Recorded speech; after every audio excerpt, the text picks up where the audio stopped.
Dewi-dewi pasamuan suci.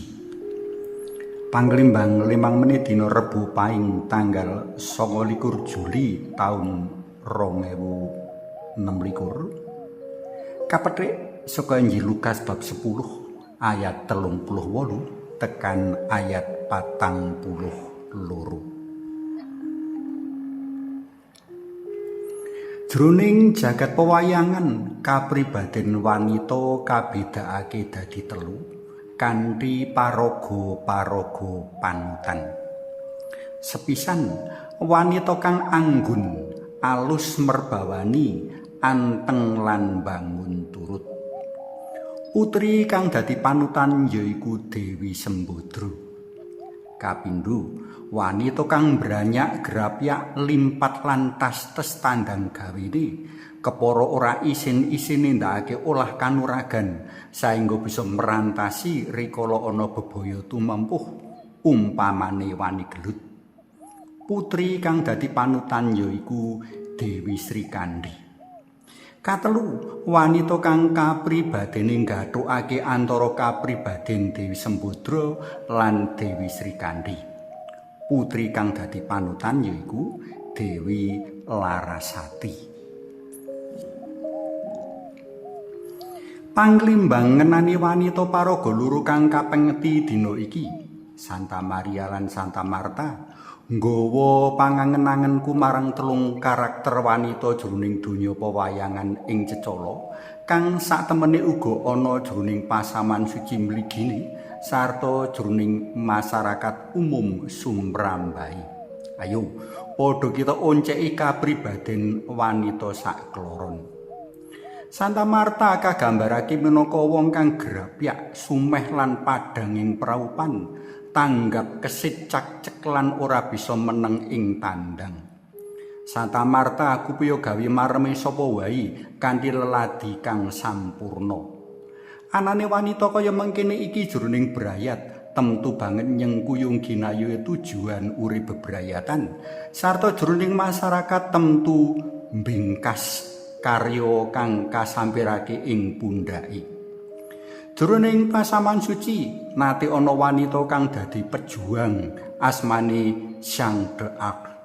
Panjenengane sido marga bela negarane. Santa Marta memper karo Dewi Srikandhi. Santa Maria kagambarake minangka wong kang anteng jenjem jroning praupan, meneng lan ora akeh gunem. Tumindahe anggun, sareh lan sarwa tinata nengsemake. Wanita kaya mengkene iki enak diajak guneman lan pirembugan. Wanita kaya mengkene iki ndadekake jenak sapa wae kang medhayuh lan mbat-mbatan.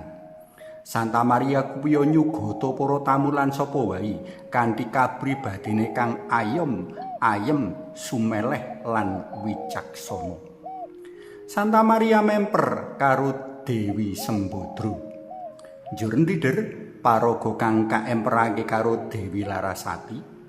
Maosan dina iki ora ngemot paraga mau, nanging kita bisa njupuk conto saka paraga liya ing kitab liya uga, umpamane Deborah kang kacaritakake kiprahe ing kitab Hakim-Hakim. Panjenengane siji-sijine hakim wanita kang cinathet ing kitab Hakim-Hakim. Manut panemuku, Deborah mujudake wanita kang nyawijake karakter Sembodra kang anteng jenjem kalawan Srikandhi kang branyak kebak ing semangat urip. Para tresna pelem kinasih, nadyan sajake Gusti Yesus luwih doyong marang kapribadene Santa Maria, nanging panjenengane uga ora ngluputake Santa Marta sing brubat-brubut leladi. Siji kang prayoga kadandani saka Santa Marta, leladi kanthi tulus saengga ora meri rikala tumandang kijenan. Mula manut panemuku, kejaba ana pribadi kaya Santa Marta lan Santa Maria malah banget prayoga menawa ana penderek dalem Gusti bisa nggaduh kapribaden Santa Marta lan Santa Maria. Aku yakin pasaman suci bisa luwih sembodo lan tansaya duwe tenaga kanggo martakake kabar kabungan. Suawi sami munjuk kunjung asma dalem yang Rama Sang Putra Tuwin Yang Roh Suci. Amin. Gusti Yesus kawula munjuk sembah nuwun awit tulodo Santa Marta lan Santa Maria ing dinten menika. Amin. Kunjung asma dalem yang Rama Sang Putra Tuwin Yang Roh Suci. Amin.